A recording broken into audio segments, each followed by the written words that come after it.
मैंने वो दाढ़ी साफ कर दी जो मैं 1000 साल से रखे हुए था। हाथों से बालों को संवारा, टॉयलेट में छिपा कर रखा हुआ गार्ड का यूनिफॉर्म निकाला। गार्ड बनकर मैं शांतिपूर्वक वर्कशॉप से बाहर निकला। एक जेल गार्ड के पास से गुजरते हुए मैंने उसका एक्सेस कार्ड चुके से चुरा लिया, फिर उसी से दरवाजा खोला।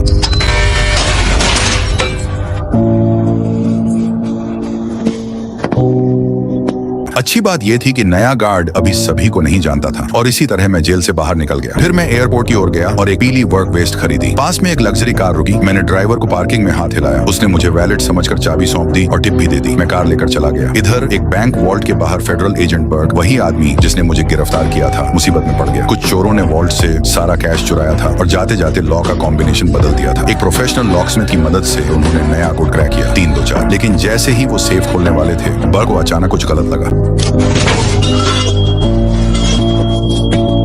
धमाका हो गया और सारे सबूत नष्ट हो गए। चोरों ने जानबूझकर कॉम्बिनेशन ऐसा सेट किया था जो पुराने 9 की फोन पैड पर FBI लिखा हो। ब्यूरो की नाकामी का खुलेआम मजाक। बर्ग अभी नष्ट हुए सबूतों पर गुस्सा कर ही रहा था कि उसके असिस्टेंट ने और बुरी खबर दी। नील कैफरे भाग गया है। बर्ग जेल पहुंचा और देखा कि मैंने दीवार पर हर गुजरे दिन के लिए एक निशान उकेरा था। स्पष्ट था कि मैं अपनी रिहाई की उल्टी गिनती गिन रहा था। फिर इतने करीब आने पर मैं अब भाग क्यों गया? मेरी सजा के सिर्फ 3 महीने बाकी थे। कुछ तो ऐसा हुआ होगा जिसने मुझे ट्रिगर किया। उसने तुरंत मेरे विजिटेशन रिकॉर्ड निकाले। उनमें दिख रहा था कि मेरी गर्लफ्रेंड हर हफ्ते मिलने आती थी, लेकिन हाल ही में अचानक आना बंद कर दिया। चूंकि सर्विलांस फुटेज में ऑडियो नहीं था, इसलिए बर्ग को हमारे होंठ पढ़कर समझना पड़ा कि हमने क्या कहा था। Adios Neil, it's been real. उस बातचीत में अलविदा कहने का मतलब सब कुछ बता रहा था। मेरा भागना निश्चित रूप से केट के लिए था। वो सीधा उसके घर गया और मुझे फर्श पर बैठा पाया, खाली बोतल थामे, सोच में डूबा हुआ। बर्ग का शक पक्का हो गया। मैं उसके लिए भागा था, लेकिन बहुत देर कर दी। केट बिना कुछ कहे चली गई थी। बर्ग ने मुझे बेवकूफ समझा। इस भागने से मेरी सजा में 4 साल और जुड़ सकते थे, लेकिन मुझे परवाह नहीं थी। केट मेरी पूरी दुनिया थी। जैसे ही मैं सरेंडर करने और बर्ग से दूसरी बार गिरफ्तार होने वाला था, तभी मैंने उसके कंधे पर एक पतली धातु की धागा देखा। पहले हुए धमाके का मलबा। मैंने तुरंत उसे एक डील ऑफर की, सिक्योरिटी स्ट्रिप है, और मांग की कि वो जेल में मुझसे मिलने आए। पहले तो बर्ग ने टाल दिया, लेकिन मेरे दावे की जल्दी ही उसके असिस्टेंट ने पुष्टि कर दी। कैफरे सही था। बैंक वॉल्ट वाली वो चीज नई कनाडाई 100 की सिक्योरिटी फाइबर्स थे।